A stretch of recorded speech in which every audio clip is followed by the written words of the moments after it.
Hello, everyone, and welcome to the Board Game Barbecue. This is Jules here, your host for today, and this is episode 281, brought to you by Advent Games and our wonderful Patreons. And with me today, I've got two of my favorite Victorians. I've got Joe. How are you doing, Joe? Very well, thank you, Jules. And I've also got just Victorian. He's in the Outback, but we've got Connor. How you doing? I don't know. This Outback thing, I live in like the least Outbacky place ever. It's literally like a temperate rainforest 50 kilometers down the road. But I'm good. Hopefully my internet holds out being in the Outback. Yeah. Oh, fantastic. And we also have a very special guest with us today. We have Richard Garfield. Richard, how are you doing today? I'm doing quite well, thank you, and looking forward to talking about games. Fantastic. Well, let's launch straight into that chat, shall we? So, Richard, for those that don't know who you are somehow, would you like to give a brief overview of who you are, how you got into board game design, and maybe some of the games your people might be familiar with? Sure.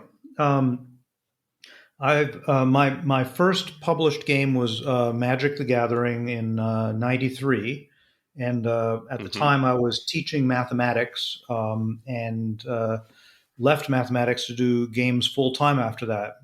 Since then, I've been working on game design, study of games. Co-authored a book called The Characteristics of Games. I've taught some classes. And generally, I'm just really absorbed in this wonderful hobby, this wonderful area of study, and love all the time I can spend exploring it. Yeah, absolutely. So you mentioned Magic: The Gathering there, obviously a worldwide phenomenon, very well-known game and still going strong to this day. And I myself was a player at a very young age and enjoyed that for many, many years. Now, I've got a question. I watched a couple of interviews that you've done over the years, and there was one in particular where you talked about your time in the late 80s and early 90s in the lead up to Magic: The Gathering being launched as a product, and that you never intended to be a professional game designer. If that wasn't your intention, what were you looking forward to doing in the future instead? Well, I was going into academics. I was planning to study and teach math. Yeah, wow. I did want to design games, but I was treating it as a hobby or a study of passion. And the reason I was taking that attitude on it was that games did not seem like a sensible place to stake one's future. It's hard to make a living these days. It's always hard to make a living at something which is an area that people love. So writing or movie making, these Absolutely. things that people want to do, it's hard to get into. But back in the 80s, it was it was way harder. And I had the sense that it was not a good place to go. And so I was just, in fact, it was one of the reasons why I was in mathematics. I do love math for some of the same reasons I love games. But academics, I thought, would give me the time to really explore games as well, and that at some point in the future, maybe I could make a crossover and study games formally, even though that wasn't done much those days. Listeners might not have been able to see, but Connor's been fist pumping as Richard's been talking because Connor himself is a mathematics teacher in high school. Yeah. I'm sure the level of maths you're talking about far exceeds my knowledge. But as it's funny because, like Jules, I played MTG as a young kid, and I have lots of fun memories playing it with my family. So first of all, thank you for that. You've given us lots of joy and passion. So I've got to thank you for that. And yeah, now I kind of have a kindred spirit in you with being maths teachers. So that's pretty cool. But what I do want to ask you, Richard, is you talked about enjoying playing games and discovering. What was your entry point into tabletop games? Well, I have played games all my life, but I wouldn't say that it became an obsession of mine until Dungeons and Dragons. Yes.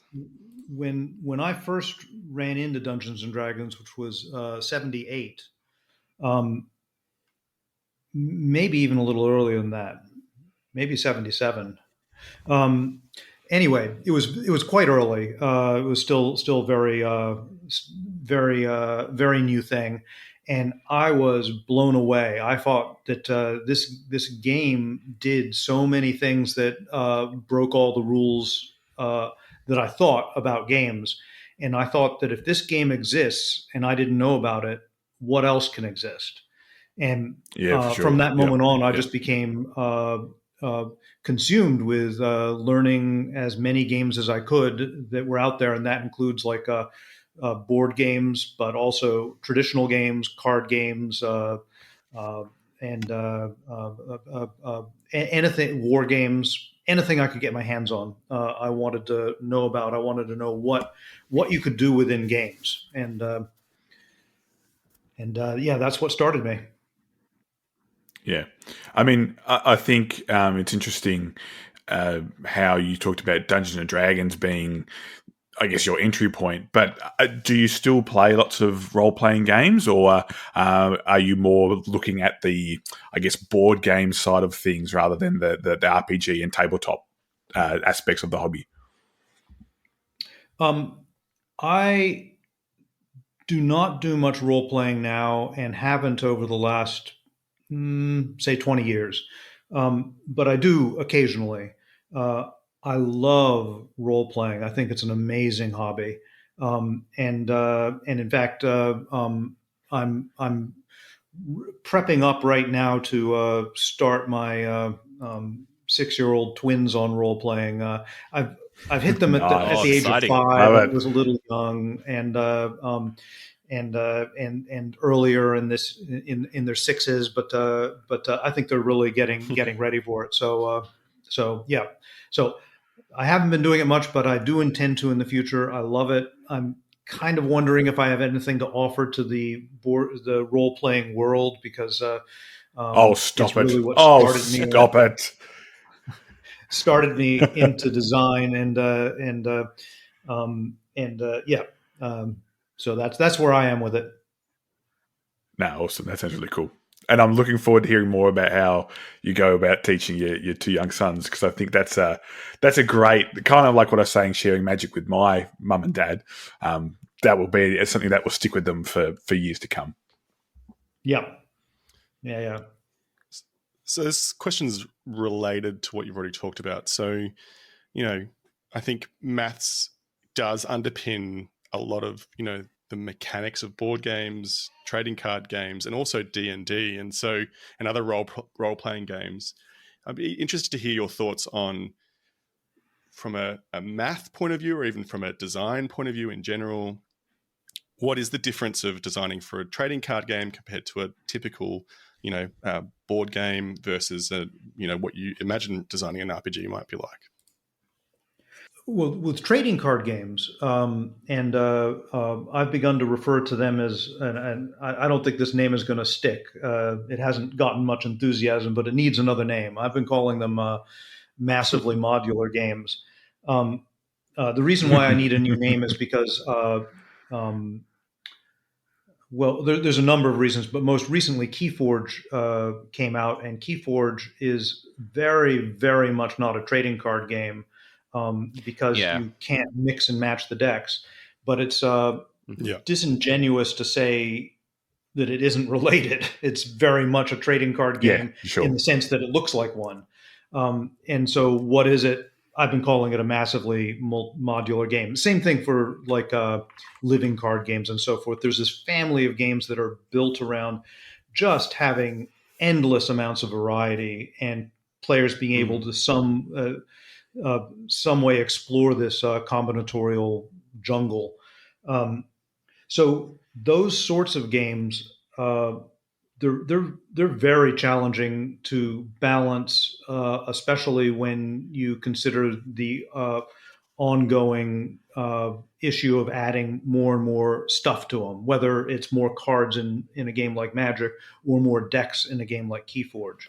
It's even more of an issue to balance them these days because players are they're so good at these games. They consume them so fast, and so in the days when Magic came out, balance was important, but it was a different sort of thing because people were they weren't very good at the games yet. It took them a long time to explore what was put out. Now they consume game material very fast.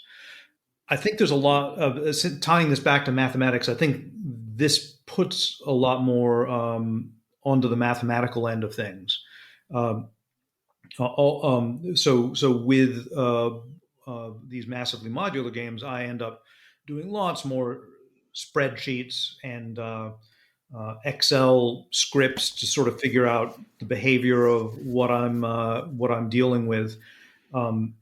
With board games in general, you have a lot more of an opportunity to understand the system as a whole. That brings with it some challenges on its own because you've got to make this. It's sort of an easy thing with these massively modular games to make it a large world to explore. That there's always something to explore. With a board game, you have to work a little harder to make that have to be a place that players want to live. And it's still very manageable. Many players live within the 64 squares of a chessboard, but it's not as easy as if you could just keep on making new chess pieces and add them in. And with role playing, there's too much breadth in what you're after in role playing to really give any sort of single answer. If you're more into the story telling part of it, more into the simulation part of it, it'll change the answers a lot. And tying this back into mathematics, I think mathematics helps you with everything here, but most of the math is stuff that you can learn just if you are a good poker player, for example. It's not. I described it as like math you learn on the street is good enough. I think math is relevant to game design, but in the same way that in some ways every topic is good for game design. In the same way, if you think about writing, when you're a writer, mathematics is useful, but so is history, so is evolution, and anything which you're interested in is fodder for writing. Same thing for game design. You can design games and be influenced by anything in life. Mm. So one of the topics that has been certainly in the past few years discussed a lot among board game media is that golden age of board gaming. And I know you've had this discussion before with Ben Maddox, and that the current space we find ourselves in, where there's just thousands upon thousands of new games designed and put out there every single year, and that people are playing more games but less number of plays per game. Do you find that because of that, the state that we're in, that it has influenced or changed your style or process to game design? That's a fine question. I don't believe it has changed my attitude towards game design. It's changed my experience, certainly with games. I have to discipline myself to not get on a treadmill of new games. and Yeah. to really give new. I think the sort of games which I love tend to be, they aren't always, but they tend to be ones that get better and better the more you play them. And that's one of the Yeah. qualities of games that I love the most. And you just can't get that if you're going to try to play all the games out there. Um, yeah, at the Feels same like a time, real I battle wouldn't. now these days for that. It is, it is, and I wouldn't trade this golden age for anything else. Um, but at the same time, it is a struggle to balance these two things: learning what's out there and learning the game's best features by playing them a lot. I think my design is still focused on replay. I do believe there's a market and an interest in games which are more exhaustible, and that's not a bad thing. That's it's just it's not my focus in game design, not what I grew up with. But there's lots of examples of game content which gets used up, and sort of 75% of Yeah. computer games fall into that category, but many board games do these days as well. Would you consider something like a legacy game, or I don't know, to a lesser extent, the games that mirror sort of escape rooms, those type of games? Is that kind of what you're talking about in terms of getting used up, or just as in they have a shorter shelf life, if you want to put it that way? No, I was thinking of ones that are explicitly used up, like Escape the Rooms, exactly. Other though lesser examples of that related to that are like legacy games where you run through an experience, and oftentimes you can replay those experiences or undo the legacy. But at the same time, a lot of players will think that when they finished it, they've done it. They've experienced it, and to some extent, that's true. Um, Yep. and the example of legacy games sort of shows that I mean, you cannot have you have to respect legacy games. So I do respect that there's a lot of exhaustible game content that's very interesting. And you see, I think, more of it these days. And I think that is a reaction to this market reality of the fact that people are wanting to play a lot of different games, and that's one way to address that. So, sorry, go ahead, Joe.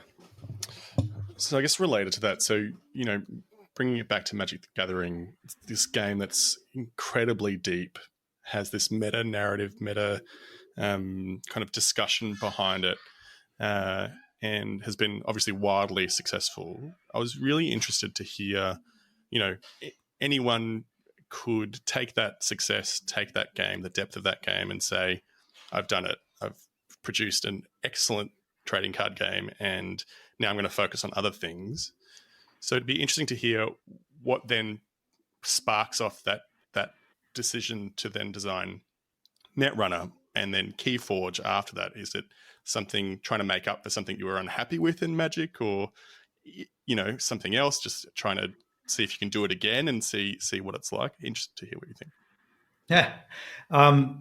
Well, I should say that when Magic came out, it was for, I don't know, 8 years, constantly surprising me with how successful it was. I knew I had a special game, but I did not expect that level of success, and very much didn't expect that level of success to keep on mounting upon itself again and again and again. And I very quickly thought that it would be unwise to try to sort of set that as my baseline for design work. Yeah.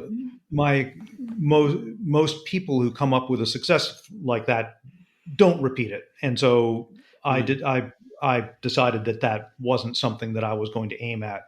Instead, I was going to do what I love to do, which is design games, explore new games, play games. I love, playing other people's games and seeing what they've done and appreciating the, artwork which they've constructed. So in particular with the trading card games I followed up with, I felt like trading card games were a new genre of game and I wanted to explore it more. And this was what I was thinking when I did Vampire: The Eternal Struggle, Netrunner, BattleTech, this string of trading card games at that time.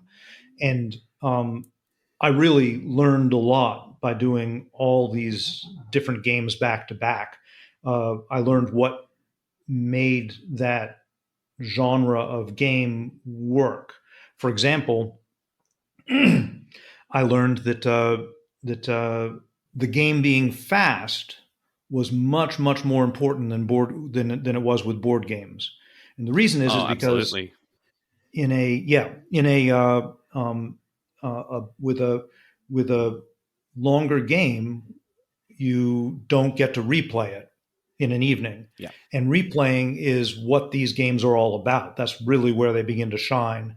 And I kind of got lucky with Magic because I was designing it to my board game standards. I wasn't designing it, of course, to trading card game standards because there were none. And so with Vampire: The Eternal Struggle, when it came out to be board game length, I realized that. And there was a fanatic following of that game, but it was much smaller. And these games, one after another, served to show me what the standards of trading card games should be. With Keyforge, which came, of course, many years later, that was actually trying to capture something that was lost with Magic. And that was, and I never mean to disrespect where Magic has ended up, because a lot of players really love it, and I like it as well. But it's very different than a lot of players experienced at the start, which was this game where there was endless mystery and everybody's decks were different. And that still exists in sort of small pools, kitchen table Magic, but it's not where the company has driven the game. And with Keyforge, I was trying to get back to that. Everybody's deck in Keyforge is unique, and that's because that's what I wanted to revisit from the old days of Magic. So yeah, in particular, Keyforge was trying to, I wouldn't say fix something that was wrong with Magic, but bring back something that I thought could be a part of a game. So just on Keyforge, and I guess knowing now, after speaking to you about you having your background in maths, and then obviously you've got Robo Rally, which is effectively programming as a game, and then the success that Robo Rally has had. So with Keyforge, I wrote down, I think I'm mistaken though. So the procedural generation of those decks, is that through AI or is that through another program? Because I've just been fascinated with that and how you can effectively balance the decks as well as they are balanced. The procedural generation of Keyforge decks is it's very algorithmically light. There's not much going on. There's probably more going on with the generation of the names in Keyforge, which and were a lot of fun to develop. My philosophy on game balance in general, and with Keyforge in particular, is that I like to err on the side of variety, because variety is always in tension with a more controlled, cultivated environment. And so, for example, if I would in a game tend to risk adding cards which give bad experiences once in a while, if they added interesting variety more often. And so that philosophy leads in a game like Keyforge to make it so that you'll get a lot of decks which aren't that great or interesting, because that's the cost of sort of setting that bar where there's a lot of variety. And the more you sort of cull things, the more you're going to start culling some interesting parts of your world as well.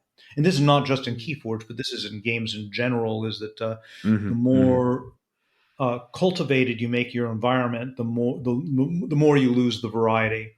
That is not meant to put a judgment on any particular game. There are some very Go is one of my favorite games, and that is a very curated game. You know, it's not sure. It's not. You don't need a lot of different game pieces to make that an interesting experience. And so I accepted from the start that Keyforge was going to be an imbalanced game, and there was going to be some variety in the strengths of these decks. And so to the degree to which it is balanced, it's based on this on putting costs on cards individually, and also making it so that the common cards are in general very powerful and very broad.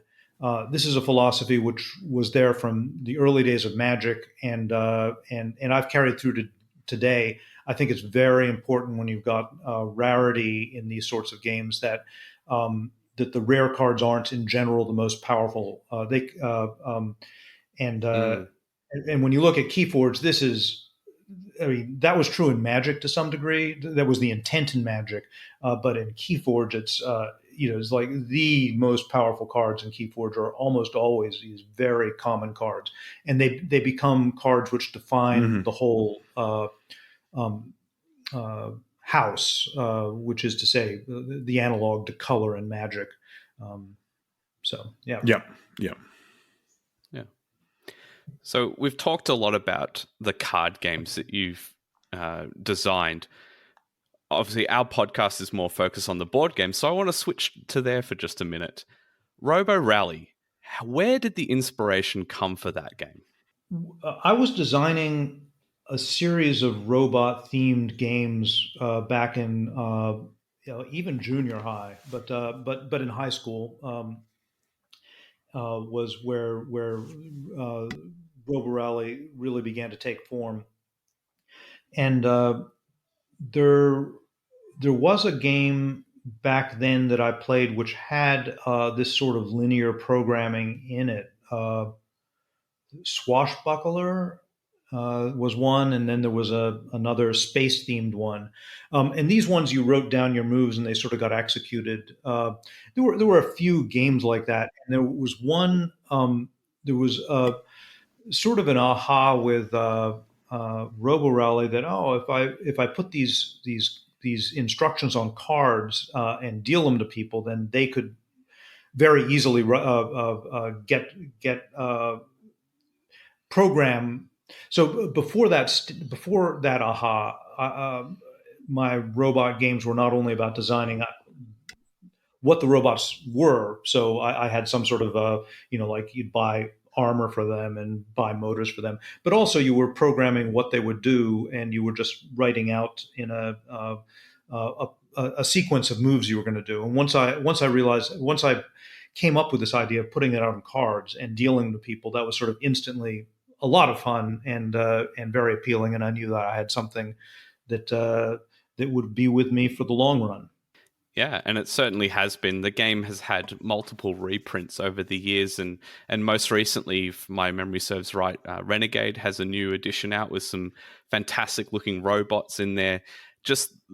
There's so much fun I've found that you can explore within that game of just putting some simple directions in turning left, going forward, and then interacting with the wild board where the conveyor belts push you somewhere else and you're knocking other people around. It's just a delight to play. So much fun. Yeah, it was a lot of fun to design and a lot of fun to develop.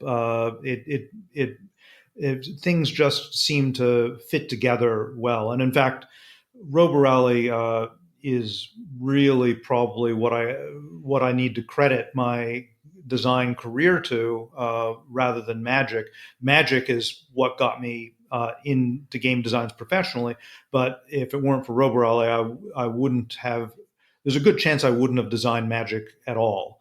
And Robo Rally was the right. first game which I felt was publishable, and I did not want to go through the business of selling it to a publisher, because what I researched was that was difficult to do, and I didn't want to. On the other hand, I did want to share my game with a wider world, and if I could push a button and become a game designer back then, I would have. It's just it didn't seem like a logical place to spend my time. But one of my friends,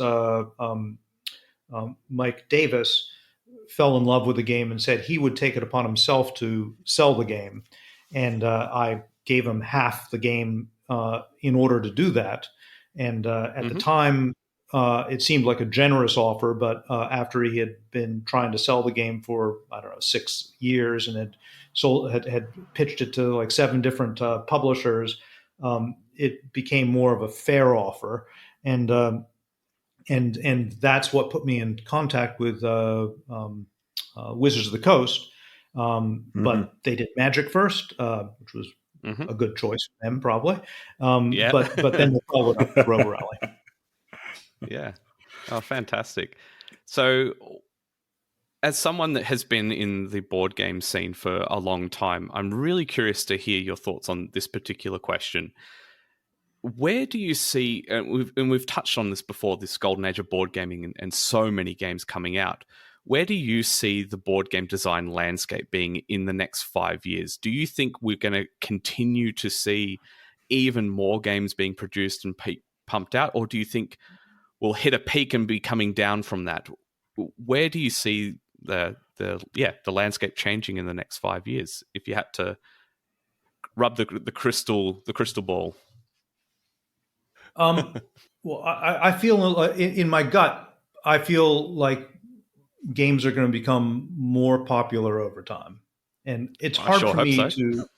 Yeah, it's hard for me to say that without thinking that I'm being absorbed by my biases. But I think there's something really fundamentally special about games, and that once you pass this watershed of taking them seriously and seeing them as a pastime, that nothing's going to stop it. I could be wrong about that, because obviously I've been absorbed with games my whole life and am somewhat biased along those lines. But it just seems like such a rich, endlessly varied area pastime, that it just is only going up, and there's so much more potential with them. And this is taking into account. Maybe 10 years ago or 20 years ago, I would have been worried about the relationship of board games and digital games, but I think they feed one another, and I think that's pretty clear by now. Yeah. And that's where we're getting a lot of our game players is from digital players, because it's just, when I was growing up, it was pretty strange playing games as a hobby, but now you're not going to escape playing games on consoles or whatever, and once the person thinks of themselves as a gamer, it's just a short leap to trying all sorts of other games. Very true. But I want to step back a little bit, because I do want to talk about the new version of Robo Rally. Please, yes. Yeah, because I think that's very relevant for your channel, and I think there is a more of a story there than it's just a new version. Go ahead. About So I think 2009 Hasbro came out with a version of the game, and no, it wouldn't have been 2009, would it? No, it was later than that. Anyway, at some point Hasbro came out with a version of the game, which I did design, and the story of that was that I'm notorious among my family and friends for not playing my own designs much. I play them a lot in playtest, but once they're published, they I'll play other people's games. Love doing that, but when I play my own games that have been published, I'm always anxious because I can no longer fix it. Um, and so any problem that comes up, I sort of go into design mode. So it's not as much fun for me, and I don't learn as much because they're my games. And there's been some degree of frustration with that, in particular with my wife. She wants to play my games, and I will take them out reluctantly. And with Robo Rally in particular, she suggested that how about if I do make the changes which I want to make. And so I took it upon myself. I thought, I've got many years of experience since I made Robo Rally. So what do I want to fix with the game? And so the one that Hasbro did, and later on the one with Renegade, actually was expressly, I have some things I want to fix with the original Robo Rally. How would I go about doing that? And so the most so there were a number of things. One of the things was that this idea. People have complained about getting bad hands in Robo Rally, and to some degree that's certainly just part of the fun. But I had to admit to myself that when I had 2 turns of a row of all turns, that might be putting the bar of variety a little too far over. Yeah. And I needed to curate it a little bit more. And so this method of curating the environment was done through giving each person their own deck. And so what that does is it means that your chance of getting all turns, for example, is much less. And your chances of getting a good mix is much more. And so there still is, you could still get bad hands, but you're unlikely to get back-to-back bad hands. And so that was one of the things. And I'm not going to go through all the things I wanted to fix, but I will go through one other that always bothered me with Robo Rally once it was published, was that in Robo Rally, I should say Robo Rally, the original,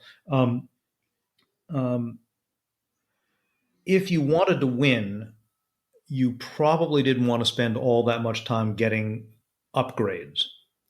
And I know that a lot of people in the game would play to get upgrades because they were fun. But I know that when I was playing seriously, I would end the game with no upgrades or just a few.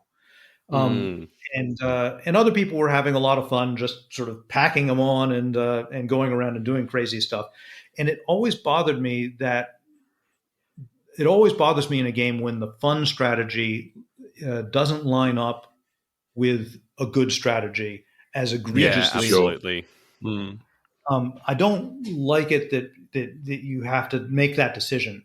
And so in the Hasbro version and later now the Renegade version, that is fixed in that everybody is getting upgraded during the course of the game. You can get them faster or slower based on how you choose to play, but it is no longer something where if you want to win, you won't get upgrades or you'll get very few.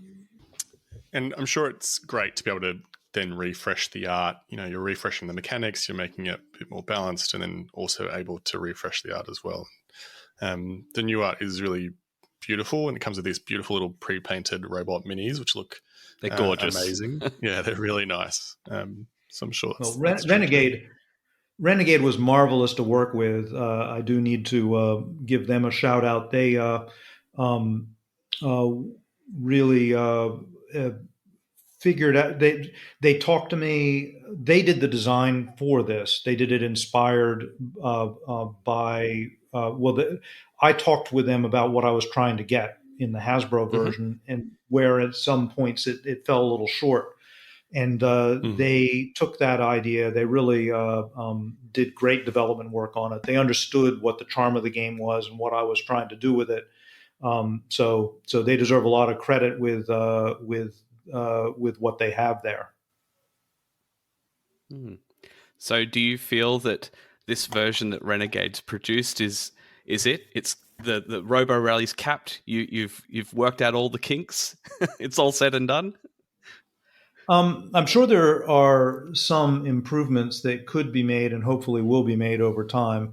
And I'm also sure that there's a lot of expansion there Mm. because Robo Rally is a very flexible system. I wouldn't quite make it a massively modular game, but still, it's very expandable. And the players like the variety that's added.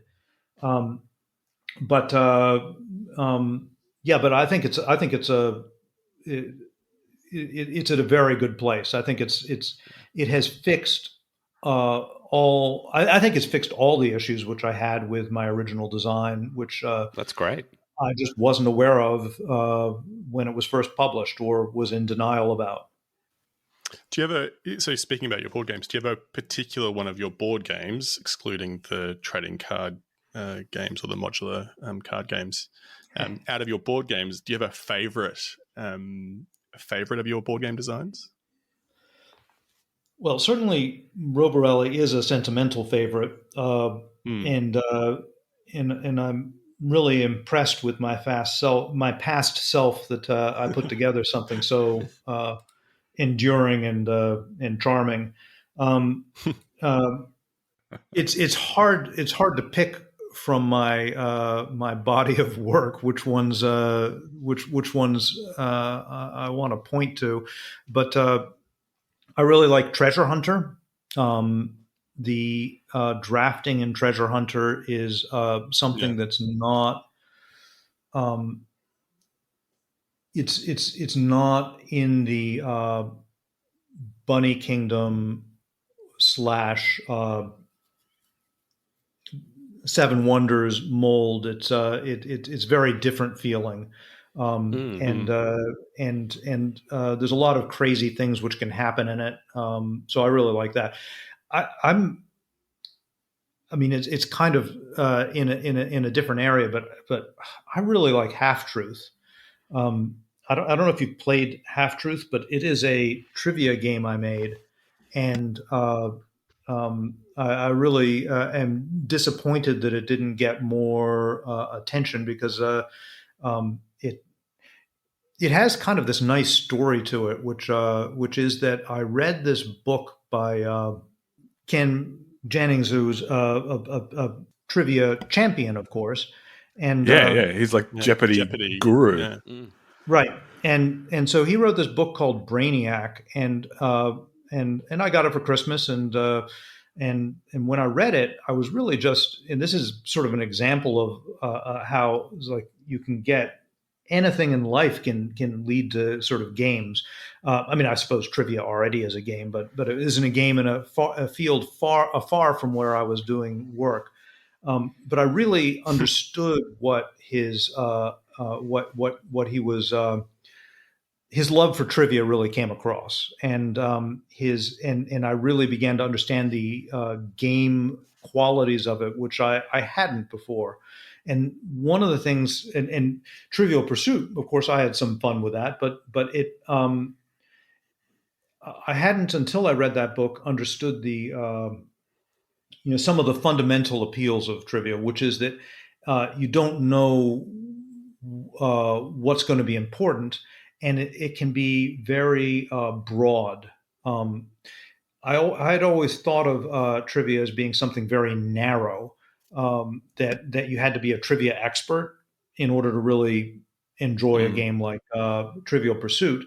But Ken would talk about how you just wouldn't know who would know what. Like you start, and I thought about it and realized that was really the charm of a lot of these games that I played. That I would sit down and my grandmother would only answer a couple questions in the evening, but they were ones that nobody else knew the answer to. And so with Half Truth, I really tried to lean into that and make it so that anybody could win. And the way I went about that was every question has 6 answers, and 3 of them are false and 3 of them are true. And so they'd be things like, which of these are real cereals that existed in the 60s? And a lot of the people playing would have no idea, or maybe they would recognize one of them, but they wouldn't recognize the other 2. And so there was a lot of opportunity for humor here, because we can have a lot of fun with the fake answers. And there was also it was very broad, because anybody you could get it. You had a 50-50 chance of getting it right, even if you had just had to guess. And even if you could eliminate one of the answers, you had a better than 50% chance. And then there was this gaminess also in that if you guessed, you got the lion's share of the points if you guessed one of the answers right. But if you wanted to push your luck, you could risk all that and try to guess 2, and it would be for a small advantage, not a big advantage, which means sort of held the people who knew a lot about trivia in check, because it was a high risk for small gain, which people would still do, especially if they knew the answers. But it would make it so that so in this way, I feel like I made a trivia game that was as egalitarian as Ken envisioned.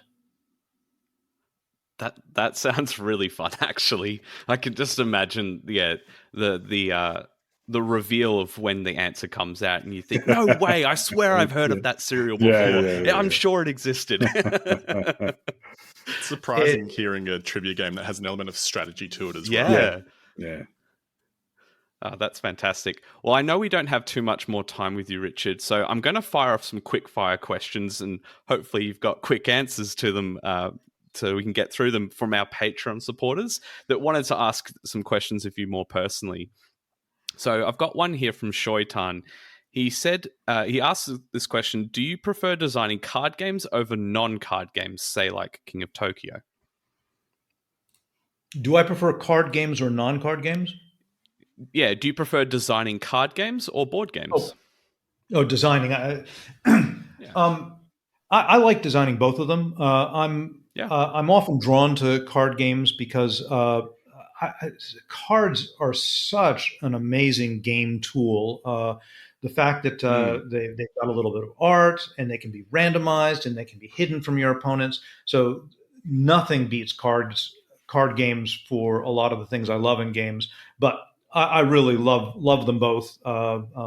If I had to choose one, I would give the nod to card games. Yeah, fantastic.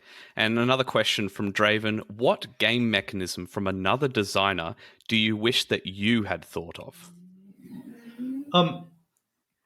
I tend not to regret missing design options. I play other people's designs and am I love to be astounded and awed by the beauty of something which they've made, and this happens quite a bit. So I would rephrase that. Which of these mechanics am I awed by? And I would say deck building with Dominion. That idea of encapsulating the deck construction that's in a game like Magic, but making it so that you do that all during the course of the game. That's something which is beautiful and has rightfully been duplicated in many areas. Drafting games with Seven Wonders. Seven Wonders was sort of the breakout drafting game, and it was a similar sort of thing. Drafting was something I was very familiar with Magic, and I had seen drafting games that were within the course of the game itself, there's a game called Fairy Tale which did that very early, but it broke out with Seven Wonders again. A beautiful idea. So. And just one more quick fire, one sort of a two-parter here from Carl Van Ostrand. He asked, he's curious, what games do you currently play, and what was the last game you played that you really enjoyed? Well, the games I'm currently okay. I'm going to cull out the games I'm playtesting of my own, because that often is where I spend a lot of my playtime. Of course. And right now, I'm playing a lot of two-player games, because those are what my circumstances allow me to play. Of course, yeah. And I'm playing a lot of Innovation, which is a Carl Chudik's amazing game. And I'm also playing Lost Cities, a game which I often return to. Yeah. And it's a great game. I want to say Mystery Rummy as well. These are some of my standby two-player games. For newer games that I've played, the game is it Champions, where it's like an auto battler. Yes, Challengers. I always get the name. Challengers, yeah, I always get the name wrong. Yes. So yeah. So,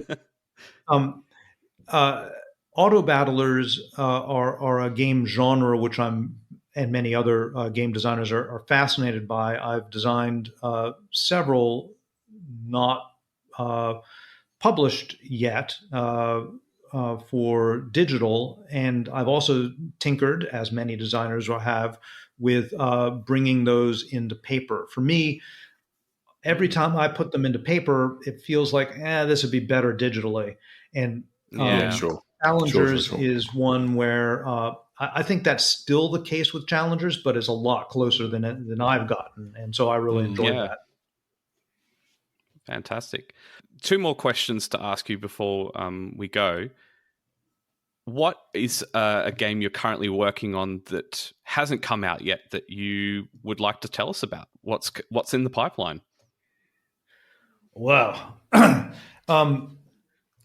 let's see.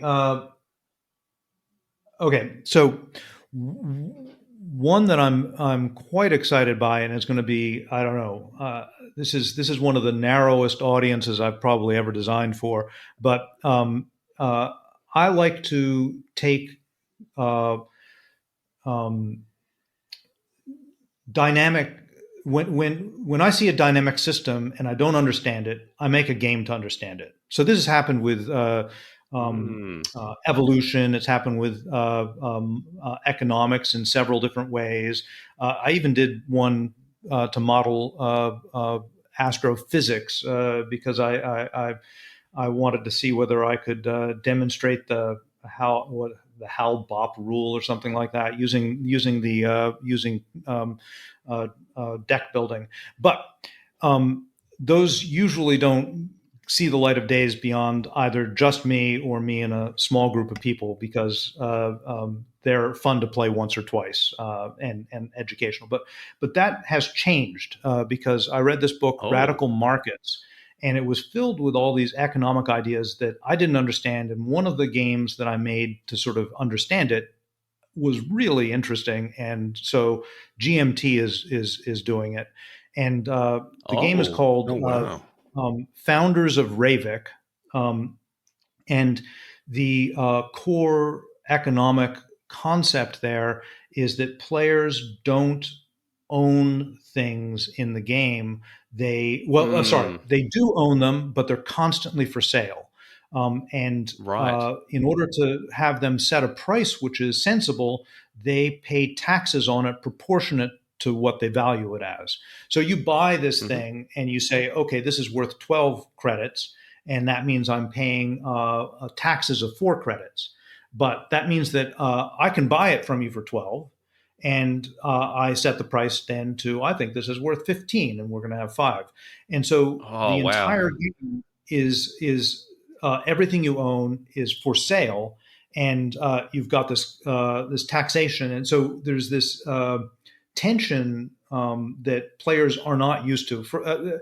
Players, I've played with these experienced game players, and they sit down to this game and they're like, I just have no idea what to do, because they don't want this bought from them, but they don't want to pay a lot of taxes, and so they feel bad when you buys it from them. But then if they set the taxes a little higher, then they'd feel happy if it was purchased. Anyway, it's a very interesting game area. And I don't know when it's going to come out. So, but I'm looking forward to it, and I've worked on it a very long time. That sounds absolutely fascinating. I'm very, very interested in checking that one out whenever it comes to publication. Fantastic. Well, final question if you want, for you, I'd Richard. be happy to meet with you on Tabletop Simulator and play a round of it. We could get a game. That would be fantastic. We definitely play a lot on Tabletop Simulator. All right. One final question for you, Richard. I watched your interview with Ben Maddox from 5 Games for Doomsday before having this conversation, and Ben ended with such a broad question, and I really liked your response to it. He asked you, why is gaming good? And I encourage people to go and watch that interview on YouTube. And I guess I wanted to follow up.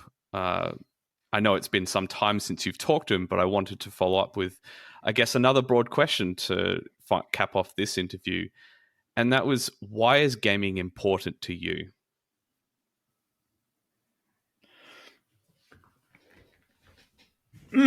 Wow, that is a nice broad question, isn't it? That'll take the next hour. This was my ploy all along. Gaming.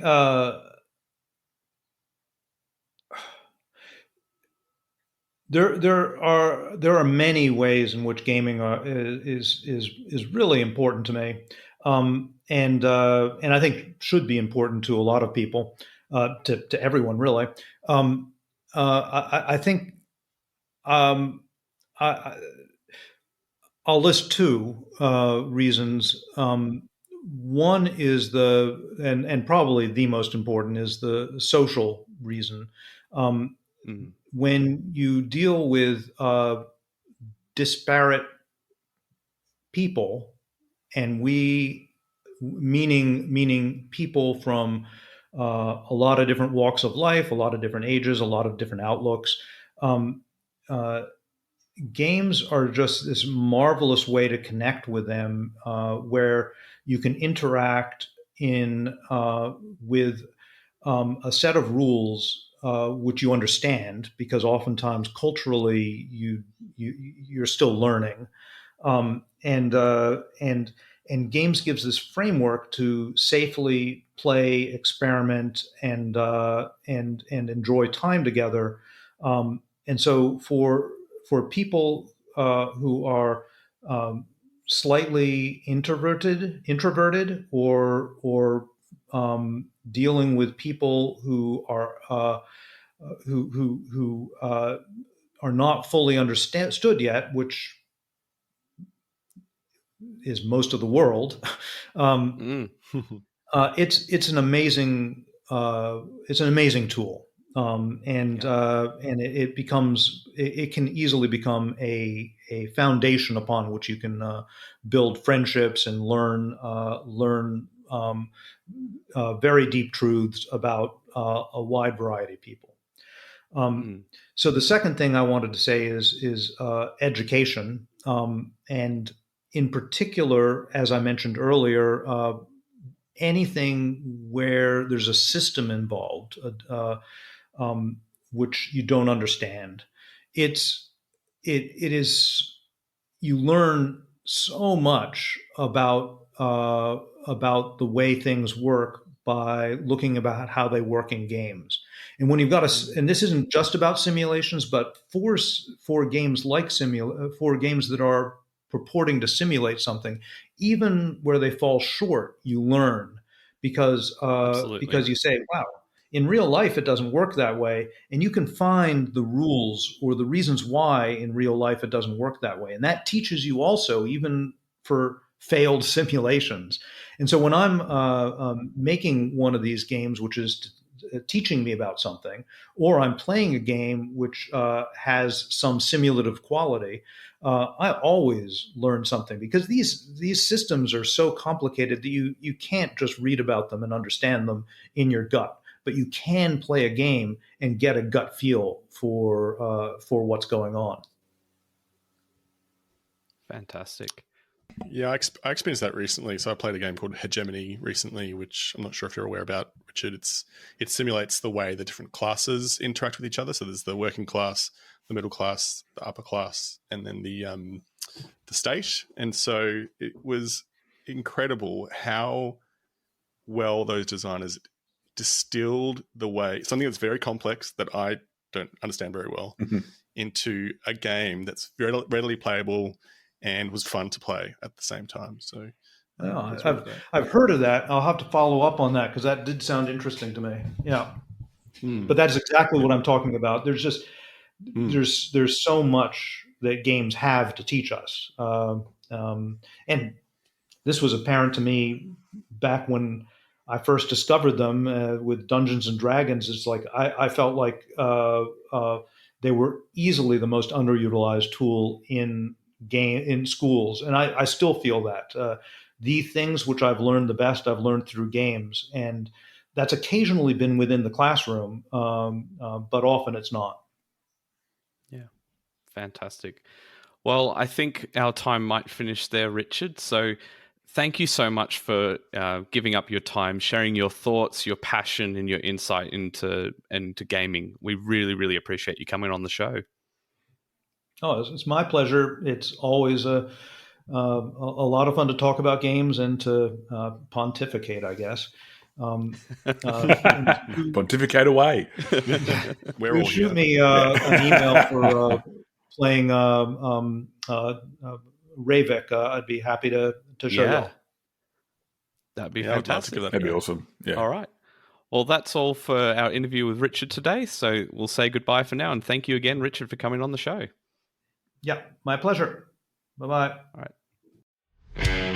Hey guys, Adrian here, and I'd like to talk to you guys about Advent Games, who directly support this podcast and our Sydney Game Days. Hey, Adrian, are you talking about Advent Games? I am. How awesome are they? They're great, mate. Hey, wait. I love the website. Hey, Dan, are you talking about Advent Games? We are talking about Advent Games. I love how to have $10 shipping inside of Sydney and $15 flat rate shipping outside of Sydney, outside of the metro area. Yeah, it makes it so much easier when you're checking out the website, all the different categories. The best. New releases, upcoming. And Dean also has an incredible newsletter he sends out at the end of every week. So please make sure that you get on his mailing list. Yeah. Sorry, Adrian, we didn't mean to interrupt as you were. Yeah, I just wanted to say, I also love Advent Games. And I have bought games for them at the Sydney Game Day myself, and even flown them back in my luggage from Sydney to Brisbane. Dean's an awesome dude who is very community focused, and you'll even see him at game nights throughout Sydney area. Mm-hmm. And he was one of the very first sponsors of the Bogging and Barbecue podcast. So thanks very much for being a long-standing and loyal sponsor of the show. We love you. Thanks, Dean. Thanks, Advent. All right. Well, that's our interview with Richard done. Unfortunately, he couldn't stay for the whole show, but we appreciate his time nonetheless. I think we'll talk about a couple of games that we've been playing recently. And Joe, do you want to talk about one that's been particularly hot for you lately? Yeah, I'd love to. So I think, Jules, this is a game that you would in particular love. I think Connor would probably enjoy it as well. So it's a game called Rumble Nation. It is a game that I picked up. I know this game. You've got to throw the opponents over the top rope, and the last one gets to challenge for the WWE Championship. Is that right? If that's the case, Connor, I think you would win. And his WWE name's got to be the Sasquatch. The Sasquatch. So this is a game I picked up while I was in Japan last year. It is a Japanese game. It's an area control game. You're placing cubes, and but it's very tight within 30 minutes. So it's a very nice game you can play a couple times, and it doesn't outstay its welcome. It is set in the Sengoku era of Japan. So it's a feudal Japan is the theme, and it is a game where you're rolling 3 dice on your turn. Out of those 3 dice, you're going to make a choice where 2 of the dice dictates where on the board you're going to be placing your soldiers, which are represented by little cubes. And on the board, there's 12 different provinces that you're going to be placing those cubes out. And the whole point of the game is you're trying to win combat or win fights, or it's a game where you're trying to win combat in those particular areas out of those 12 provinces. And when you roll the 3 dice, 2 of the dice will add together, they're D6s, 2 of the dice will add together to which province you're going to be placing those particular soldiers in. And then the last dice will then dictate how many soldiers you're placing out. So if it's a 1 or a 2, you're placing 1 soldier in. If it's a 3 or a 4, you're placing 2 soldiers in. If it's a 5 or a 6, you're placing 3 soldiers in. Mm-hmm. And so it's this tension of, am I going to try and target a particular area, or do I want to really just place out as many soldiers as I can in that particular turn? So that actual choice is a lot of fun, but quite quick when you're going around taking turns each. Then, so the game is in 2 phases. You're placing out soldiers, so you're taking turn by turn, placing out soldiers by rolling the 3 dice. And then once everyone's placed all their soldiers out, what then happens is that you then will resolve the combat in the different provinces. And so starting from 1 going up to 12, you'll then resolve each fight. And it's pretty simple. It's just whoever's got the most cubes in the area wins. The interesting thing about the game is that there's then a flow-on effect. So almost like in Tammany Hall, where you're kind of not just thinking about each individual battle, you're thinking about the flow of the battle and how you'll then, strategize how much you're going to spend for each battle, for example. Yes. It's similar in this game. So if you win a combat, any adjoining province that has your soldiers in it, that you then get to boost the number of soldiers by 2, and it's a flat 2 in each province. And so then in a province where previously you were losing, you may now win because of the flow-on effect of winning that original province. And so the way the provinces are numbered is randomized. So it is going to be different every time you play the game. Yeah, I was going to ask that. Cool. Yep. Yeah, so it's different every time you play the game. And so it's the really interesting thing is you're trying to think ahead to how is this going to cascade, and no one can do that perfectly. And so it's very funny when you see that someone loses a combat and goes, oh no, that means I'm now going to lose all these other 3 combats that I thought I was going to win. So it's really amusing. It's very fun. So that's the flow of the game. It's really simple, 30 minutes. There are these extra powers. There are these cards on the side of the board that have special powers that are one-use powers once in the game. So once someone uses that power, that's it. It's gone. No one else gets to use it.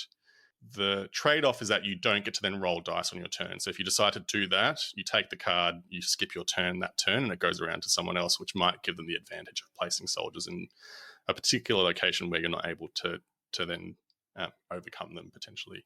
Those cards do things like move other people's soldiers or move out all of your soldiers out of a particular area into adjoining areas and that sort of a thing. The other thing that you get is the other thing that's really interesting, and I guess a natural question is what happens in ties. So if you've got equal numbers of cubes. So the tiebreaker in the game is whoever places out all of their soldiers first takes this tile that is basically the tie-breaking tile. So if you place all your soldiers out first, you get this 4-sword tile, and then whoever's second to place all their soldiers out takes the number 3 sword tile, and then 2, and then 1 for all 4 players, and that then acts as the tiebreaker. So if the person who has the 4-sword tile and the 3-sword tile are tied, then the tiebreaker is that the 4-sword tile will win. If it's between the 2 and the 1, for example, then the person who has the 2-sword tile will win that particular tiebreaker. So there's always a tiebreaker, so you can't have a stalemate in that particular area. It's a really fun game. I was so impressed at how well it distills area control into this really tight 30-minute game.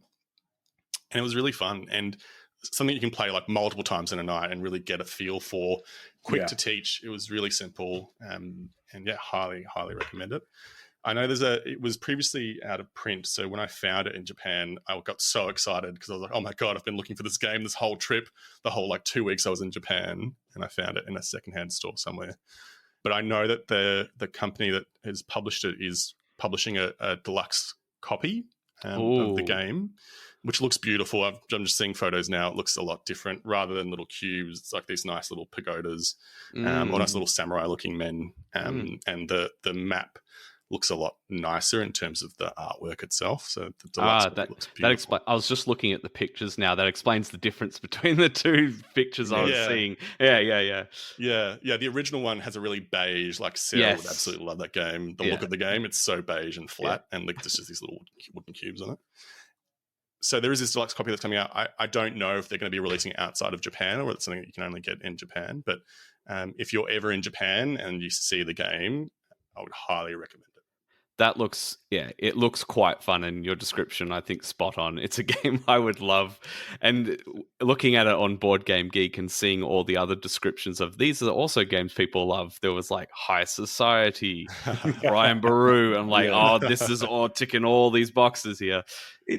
It kind of gives me like Caesar vibes as well, like the fact that it's area control in under half an hour or whatever, like that, and the simple way that you work out who wins in each location. It's not laborious. There's not a whole heap of, now I get to do this, now I get to do this, or whatever. Like even with Caesar, you've got the powers, or like depending on what token you use. So we're drawn out. It does look cool, and I would like to play this. And I'm already imagining someone, i.e. me, planning out a beautiful turn and then not getting that very first battle right. That plan, he gone. It's not there anymore. So well, that's what happened to me. I when I played this, I had thought I'd sequenced it right, and then there was one key thing that I'd gotten wrong, and it just obliterated me for the rest of the game. So it's very it's half an hour, so I suppose it's like that you play it again and learn as Richard said in our chat before. Exactly. Well, let's start a list. Put that at the top. These are the games we're going to play in Brisbane. Yeah, that's right. Bring it along. I'd be interested to see if this would crack Mitch's hate for area control games, because it is, it's so simple. Like quantitary. So that's area control. Yeah, that's true. Yeah. I wonder if he would like it. There you go. It always sounds like a fun time breaking Mitch. All right. I might talk about a game that actually, before I talk about the one I really want to sizzle, I want to mention two other games. One being Wormspan. I don't know if you guys have heard of it. It's this game. It's kind of like Wingspan. Kind of a big deal. Yeah, that old chestnut. Wormspan, I got to play it for the first time, and it was really good. It's, it says on the box, it's a Wingspan game. It has a lot of similarities in the types of actions you're taking, but it definitely is a lot crunchier. There's a lot more combos that can happen. So I'd have turns like one of the new mechanisms in the game is the slots where you put the dragons, or where you'd put the birds. Before you can put a dragon down in Wormspan, you have to excavate the cave that it's going to live in. So you put down a cave card first, and then you get to attract the dragon into the cave. And all the cave cards have when played abilities. And so you might have turns where you play this cave card and it says, when played, you can pay 2 resources and play a dragon from your hand for free. And then that dragon might have a power that's, when played, you get to do this thing for free. And then that puts a resource that gets archived on a card. And then when you've done that, that will trigger something else. You don't have necessarily lots of that length of string of combos, but it certainly happens a few times in the game. And the artwork's very charming. It's beautifully produced. And I think if you don't own either Wingspan or Wormspan yet, and you're more of a heavier gamer, I would definitely say go Wormspan. But other than that, they kind of feel very similar. I personally wouldn't see the need to own both of them. But yeah, I had a fun time playing it. If it's crunchier and heavier, did you feel like it took longer to play than base Wingspan? Perhaps a little bit, Okay. but it didn't feel like it outstayed its welcome either. Okay. I guess one of the things that is quite different, you know, how you have the action cubes and Wingspan, you get less and less as the rounds go on. In Wormspan, you've just got these beautiful foil tokens, dragon scale tokens, and you use one of those for your actions, and you get 6 each round, and there's 4 rounds in the game. But there are a few ways where you can earn extra action tokens, so you get more than your opponent. But then there are some dragons that are really powerful that, you know, it costs you an action to attract it, and it costs an extra one as a part of the cost of that dragon. Yeah. So there's sometimes a bit of ebb and flow where you might have longer rounds and shorter rounds. And also you can carry over action tokens you don't want to use in the current round because you're just not getting the most out of them into a later round where you're going to have even more, but you max out at 9. So yeah, I think it does take longer to play, but not too crazy. I played it at 3-player, but I can see it suffering the same problem as Wingspan. When you do 5-player, it just doubles. Would drag. Yeah, it can drag. So I'd say it's a 2 to 3-player game for what it's offering for sure. I still think they've missed a trick, man. Pokemon Wingspan. Just get it done. Yeah. Come on, just do it. Well, I mean, Splendor's done it. There's a Korean version of Splendor that's Pokemon themed. Well, I didn't know that. Yeah, it's only in Korea though. You can't get it here. It's the licensing. Yeah. I'll have my ways. I'm a bit scared now, Connor. The other one I wanted to mention before I get to my sizzle was a little Oink game I played for the first time called Inner Grove. Have either of you seen this before? No, but I am interested to hear more if it's an Oink Okay. game. It was quite good. It's a murder mystery. Yeah, so I know the one you're talking about. Yeah, so you have a bunch of the pieces look like bodies. Yeah. And you shuffle them all up and everyone gets to look at one, and then you pass that to the player on your left and you get to look at another. And it will have values on them ranging number, I think it's 2 to 8. And then there's some X's, and then I think that's it. I think that's all that there's on there. There's X's and there's numbers. And once you've looked at those bodies and seen the values on them, what will be left over is 3 bodies who are the suspects and 1 which is the dead body. It's a simple sort of deduction game. You obviously have seen 2 bodies which couldn't have been involved in the murder. And on your turn, you only get to look at 2 of the 3 suspects' numbers. They're all face down. When you have a look at that, you then have to put a token down to assign to one of the 3 bodies, remembering you don't get to see one of them, which one you think the murderer is. Well, the murderer is always the one that is the highest number out of those 3, except if the 5 is in play, then it reverses it and it's the lowest number that is the murderer. The X's are always innocent. So if you somehow guess a body with an X, you are wrong. And simply you go around, you all make your guesses, and then you reveal and see which one was the murderer and who is correct and incorrect. If you were incorrect and yours was the last token placed on the stack of people that guessed that person, you take the whole thing and you flip those tokens over to their...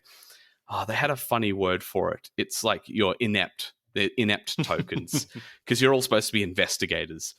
And the first person to get 5 of those loses the game and everyone else wins. It was very simple, but it sort of stretched our minds a little bit. And the more I played it, the more I learnt you need to pay attention to what other people are doing, because they're making their decisions obviously based off what 2 bodies they've seen in the middle, but what other things they saw in passing those around before we actually started making our guesses. And so we had moments. I had a particular turn playing it where I was like, this doesn't make sense.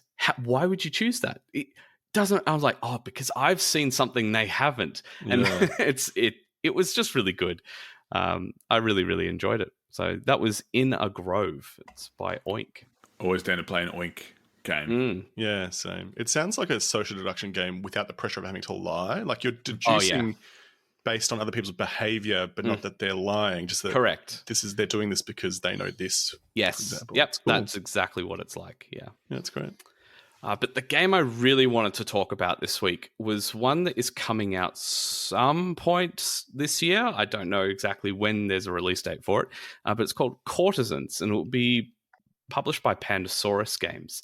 And this is a really fun card game. This probably takes no more than 20 minutes, I'd say, to play. So you can do multiple rounds of this if you wanted to. You have a whole deck of cards, and you have different suits or colors, which are different families of this royal court. And it has a beautiful cloth mat that kind of looks like a tapestry almost. You and your bloody cloth mat. I love a good cloth mat. I'm with you, grandma's Jules. tea towels. Yeah. Well, this one is beautiful. And basically what how the game works is you will get 2 objective cards, and they sort of play off different elements of the game. And if you achieve those, you get some bonus points. And on your turn, you get 3 cards. And each of the cards are different colors and represent the different families. And you must play all 3 cards. You must play one in front of yourself. You must play one to the court in the middle. And you must give one to an opponent. And when you play to yourself or an opponent, those are the cards you'll use to score points at the end of the game. When you play to the middle, you've got 2 options. You can either play at the top of the tapestry, and that is denoting that family is still within has the favor of the queen, or you can play it to the bottom, means they've fallen out of favor with the queen. And so if at the end of the game, let's say the green colored family is in favor because it's got more cards in favor than not, then all of your green cards score you 1 point. That is the simplicity of the scoring in that whole game. Really, really simple. But there's a few cards that have special abilities which add a few wrinkles. The first of which, there's a royal one, which is like a ×2, meaning it's just worth 2 cards. And there's the assassin, which, depending which area you play it to, either yourself, an opponent, or the middle, you can eliminate a card from that area. So you can eliminate cards that are in favor to make them out of favor, or vice versa. And there's also the shields, which cannot be killed by the assassin. So there might be one house that's obviously going to fall out of favor in this game, and you give someone a shield of that color and they can't get rid of it. That's always a good feeling. And then there's the spy. So the spy is always played face down, and whether that's in front of you or an opponent. But for the spies in the middle, you have to put it in front of the queen because you don't know which house it belongs to yet. And that's revealed at the end of the game. Again, putting it at the top or the bottom. When I have to confess, when I read the rule book, I thought, this sounds quite derivative and not very interesting. The powers seem basic, and you play 3 cards and that's it.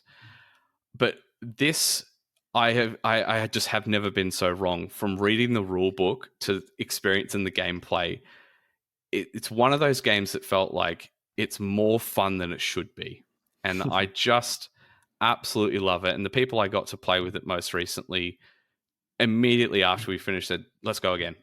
Cool. Yeah, that's what you want, hey? Oh, so good. And I'm really charmed. I love the artwork. It has beautiful gold foil on the cards. The box looks beautiful. Nice production. I can see this one sort of sitting in the ranks of Oriflamme, which is in my top 10, and that high society type. Yeah, it's not a bidding game, but you are bidding in a way. You're putting cards down whether a family should be in or out of favor with the queen. Yeah. But it's that quality of game for me. I really, really enjoyed it. It even looks high society-ish. It has that vibe. I think, even like the art, which looks pretty cool. It's not the same, and obviously it's set in different eras, but it's got that it's a card game. There's some secret information, but you can sort of math it out a little bit if you want. High society, you can be like, okay, you have that much money left, you got that much money left. How much are you gonna? And it always comes down to Yeah. Some goose that bets too much. Yeah. Yeah, it looks great. The art is beautiful. The characters are really well done, and it's like these cartoonish heads of houses, and they're really well saturated. Yeah, it looks, and the game itself looks like it's right up. Sounds like it's right up my alley. So very absolutely. excited to give it a go. There's nothing that brings me more joy when you know you're handing a card to someone that's just going to absolutely ruin their day. Yeah, that's how you show someone you love them. You destroy them. Yeah. So anyway, that is Courtisans. That's going to be published by Pandasaurus Games, coming out at some point this year. Is it coming to Kickstarter, Jules, or is it going to be straight to retail? It's straight to retail. Cool. It is. It's each of the courtesans are going to have a huge, like 3-foot head that you actually put around the table. Alrighty. Well, I think with the talking about those games, we might move on to some news and announcements. So I know we've said this before, but we're going to say it again. We have the Melbourne Game Day coming up on the 9th of March at the Preston City Hall.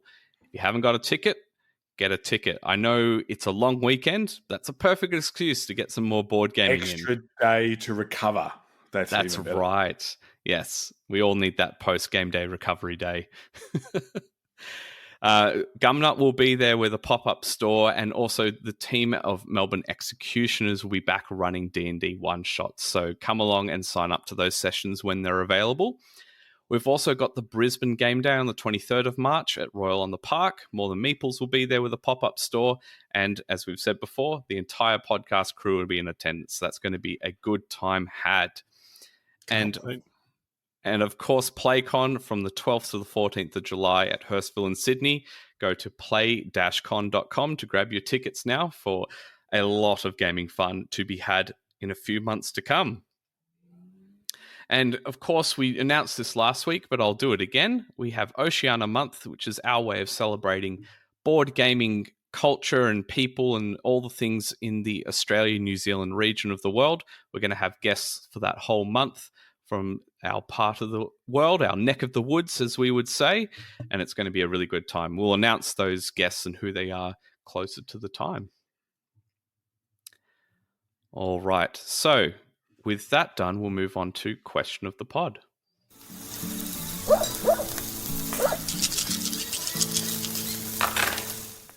All right, so with the Question of the Pod, last week's question was a great one. It's what's on your board game bucket list to experience or play? And I certainly have an answer, and I'm going to get it out of the way. I need to play a full campaign of Kingdom Death. I need to do that. How jealous are you of Adrian that he finished it? So jealous and frustrated too, because we started at some point last year around the same time playing the game, and we started doing a Patreon-only podcast talking about our experiences with the game. And at some point, well, not at some point, at the point I had to move to Sydney, he kept going. And then I couldn't talk with him anymore because we're out of sync. How dare he? Yes, how dare he? But in the meantime, that didn't stop me. I've just started, I just kept collecting the expansions, and now I've got them all. Oh, wow. Yeah, I've got them all. You now have to play with all of it for it to count now. So bad luck. Yeah, congratulations, you played yourself. You'll need to get out separate like Kingdom Death insurance just to insure the game. I have thought about that. It is many thousands of dollars worth of stuff in retail. Oh, yeah. Oh, dear. What about you guys? Anything on your board game bucket list to experience or play? We were on the show last week, so we mentioned, I think I mentioned like a mega game, and then Joe then piggybacked on that on the Discord. I was like, yeah, us too. Let's go and do one. And Liam actually posted something about a Melbourne group that runs them. So hey, there we go. There's no excuse now. We should investigate that, Joe. Let's do it. Cool. Yeah. All right. Well, let's read off some responses from the community. Joe, do you want to read the first few off? Yeah, so I'll read off from Jace from our Discord community. So he gave us a list. Thanks, Jace. So he said he'd love to experience things like PlayCon, Spiel, and Essenspiel. He said the Warrnambool Board Game Barbecue Patreon event, which doesn't exist, but maybe one day might exist. Pressure. Thanks, Jace. Yeah. Connor's promised to organise that for us. I'm joking. All it's going to be is playing Skull at the pub. Yeah, that's probably true. He also mentioned, being able to complete campaign games like Pandemic Legacy, Aeon's End Legacy, and he also said he'd like to play TI4, which is what I said in the last episode. Mm-hmm. And then he set himself the impossible task of playing every game in his collection, which sure sounds like a fantasy to me. We also heard from Giles from the Discord, who said that he'd love to experience a good 30-year stretch without having to play TI4. He said that he was ambushed with a 12-hour marathon game that ended up with him looking enviously at blunt objects to hope that he could end his torment. Knowing Giles, I think he even mentioned that he was early on in the hobby at that stage and didn't realize what he was getting himself into. So I can see that if you didn't know about TI4 and what it was, it wouldn't be very fun to have to slog your way through it. Connor, do you want to do the Facebook ones? I will. So we had Phil Every to play all the games I own before I buy any more. Phil, as we said to Jace, it's an honourable effort, but I wish you best of luck. Then we had JB Nordet say, for games to play, Cthulhu Wars, KDM, John's Company, as I like to call it, John Company, and a PAX game. And then from an experience point of view, I'd like to attend a big conference in the US, or I think he said, or Essen. Well, I might put my hand up and say, JB, I'll make your dreams come true. I can help with that. On all of those games you just mentioned. Oh, yeah. Oh, I thought you were talking about taking him to Eschenspiel. Yeah. No, I'm talking about KDM, John Company, and a PAX game. What about Cthulhu Wars? I know people that have it. I don't have it, but maybe he can return the favor and take me to Eschenspiel. How's that sound? Yeah, Cthulhu was actually got played at last Melbourne Game Day, and it looked incredible. Yeah, it looks cool. Mark Braithwaite says, this is cool. Houseboat on a remote part of the Murray for a couple of weeks. Drinks, food, scenery, and games. Lots of games. The boat might sink. The Mighty Murray, yes, very good. So I like that. Based in Oz and I'll start again. From Guppy Jones, based in Oz and been play testing for a while. Hope to be able to get to Essen, Essenspiel or Gen Con to actually meet the teams and friends I made doing this along the way. So that's lovely. I like that.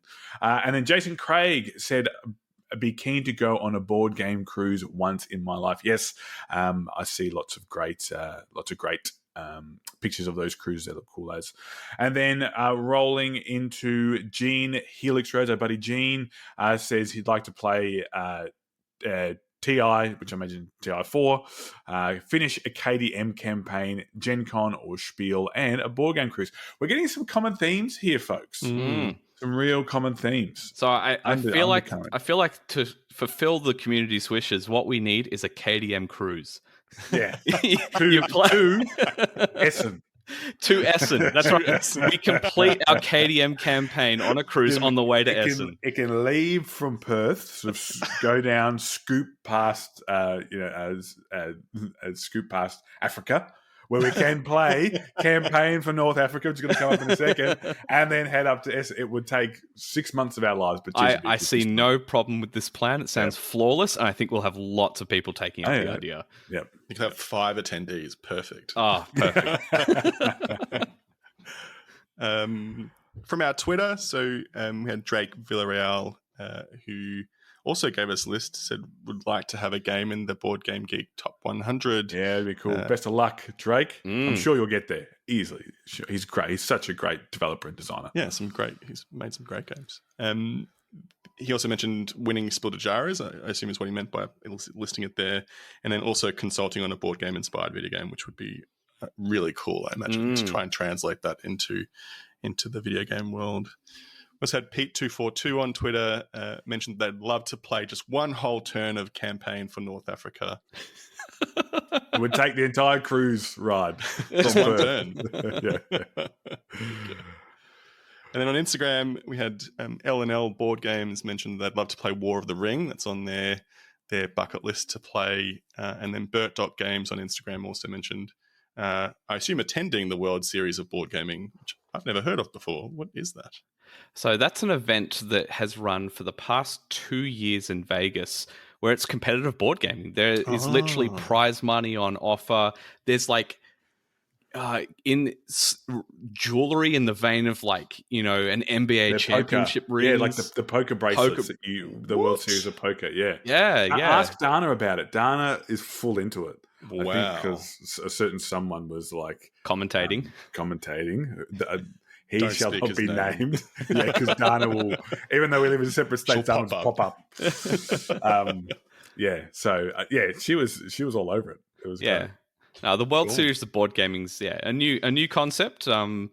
But competitive board gaming, whole range of different games that people play, and you know, like a tournament, you go through rounds if you're undefeated. But yeah, it seems like a lot of fun. I don't know how I feel about playing for money for board games, but there are certainly people into it, and the event has grown year on year the past few years. It's been running since it started.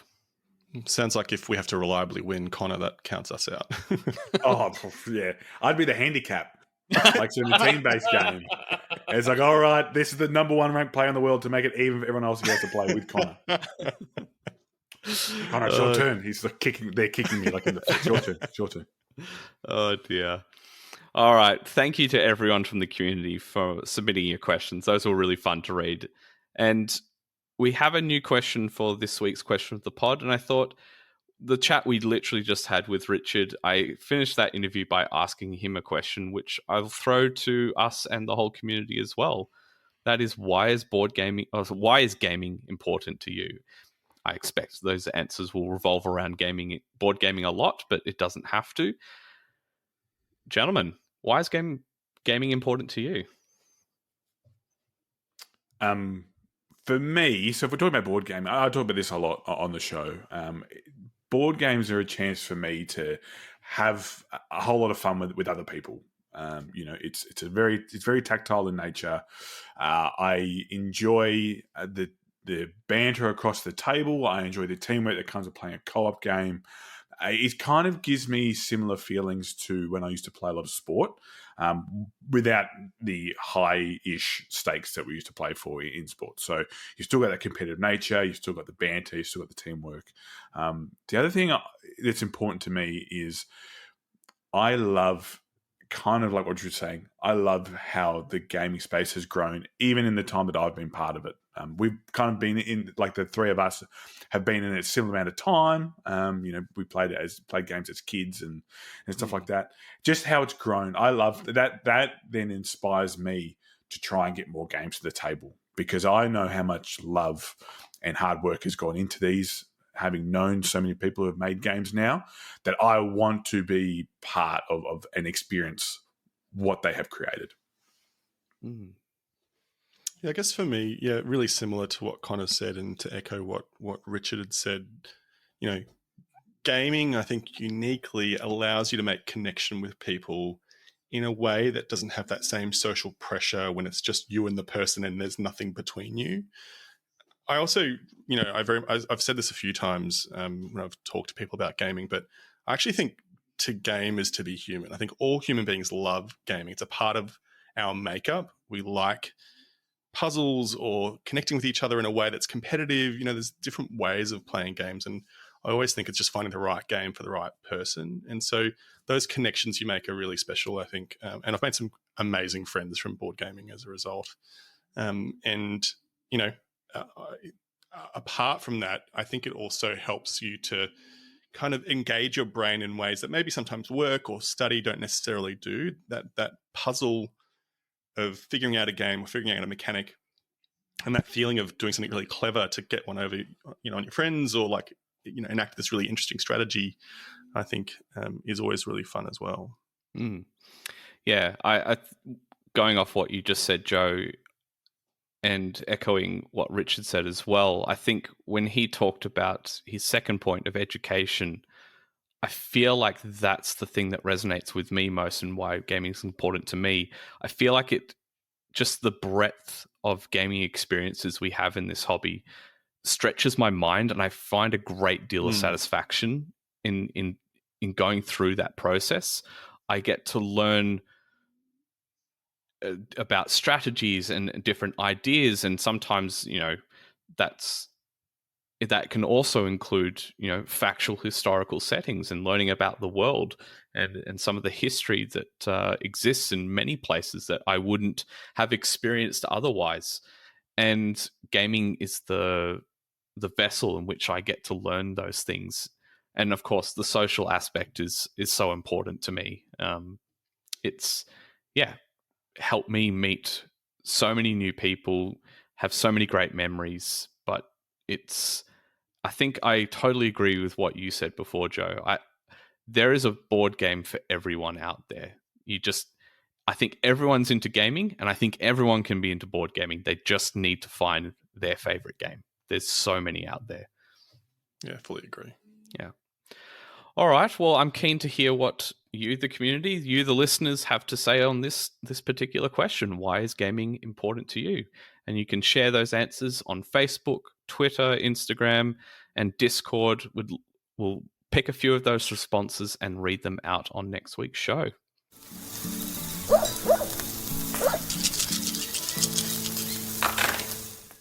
All right, and we're on to our final segment, which is now Swear an Oath. But before we follow up on the oaths, I want to give a special shout out to our patrons. Thank you so much for supporting this show. And a special shout out this week to two of our new Patreons, Rays and Hamez. I hope I pronounced that correctly. Thank you so much for supporting us. It means the world to us. And if you can't sign up to Patreon for whatever reason, that's totally fine. Being a listener of the show is a great way to support us. You can also go to Facebook and interact with our question of the pod, share your gaming experiences, put up photos of your highs and lows, the wins, the defeats. We love interacting and talking with everyone about that. You can also leave an Apple Podcasts rating or a star rating on Spotify. Come to the Board Game Barbecue Game Days held in Melbourne, Sydney, and Brisbane, of which Melbourne and Brisbane have tickets going right now. And of course, coming to PlayCon, that's going to be an epic time. That's a great way to support us as well. All the links to all the stuff we do with this crazy community is in the show notes below. All right, oath time. I've had 50-50 success, which is some form of success. So, continuing Mythwind was one of them, and I have done that. I have played another session of Mythwind, and I feel like I'm going to play it just a little bit more before I talk about it on the podcast. But the good thing is my partner has said she wants to keep playing it, so that's really, really positive. Cool. Yeah. So that has been a success. What hasn't been is me getting to my Cloudspire solo content. But I have booked some time to sit down at the table by myself and get to playing that last bit of solo content before Chip Theory release the last content for that game system. So that's what I'm going to get to. But for a new oath, I thought, in honor of Richard being on the show, I was handed a little while ago a copy of Mindbug, which is one of the games he designed. And it's sitting in the Board Game Barbecue Library here in Sydney. And so I'm going to learn Mindbug. That's cool. What I'm going to do. Can you bring that up to Brisbane, please? Sure. We'll play it. Yeah, I'm keen. Sounds good. Yeah. All right. Now, Joe and Connor, I know you're on last week, but that's never stopped us giving each other grief. So, how have we gone? Not grief. I'll go first. I was supposed to play IS. Keep playing ISIS Vanguard. That did not happen. I was flat out.